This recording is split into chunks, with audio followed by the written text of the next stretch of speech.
பேதையான புறானா தெரியல, பேதையாக வாலிபருக்குள்ளே ஒரு வாலிபனை கண்டேன். Wrong relationship. பேதையான புறானா இது பரிசுத்த ஜீவியம் செய்கிற புறா தான், ஆனால் பேதை மூளை கிடையாது, ரொம்ப பேதமே, வெரி பேக்வேர்ட். பேக்வேர்ட்னா என்ன, இன்னும் முன்னே வரல, இவன் எழும்பலை, இவன் பிச்சை எடுத்துகிட்டு இருக்கான், இவனை தூக்கி எழுப்புறதுக்கு ஆட்கள் இல்லை.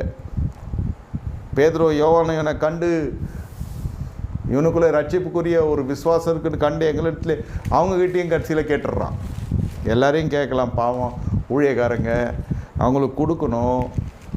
இது தெரியல, யார் ஊழியக்காரன் தெரியாது, யார் விசுவாசின்னு தெரியாது. இவன் ஒரு மாதிரி ஆகிட்டான். இவன் ஆலயத்துக்கு வரதே வந்து ஏதோ ஒரு தீர்மானத்தோடு வர்றான், ஒரு கலெக்ட் பண்ணின்னு ஒரு அமௌண்ட்டோடு போகணும்.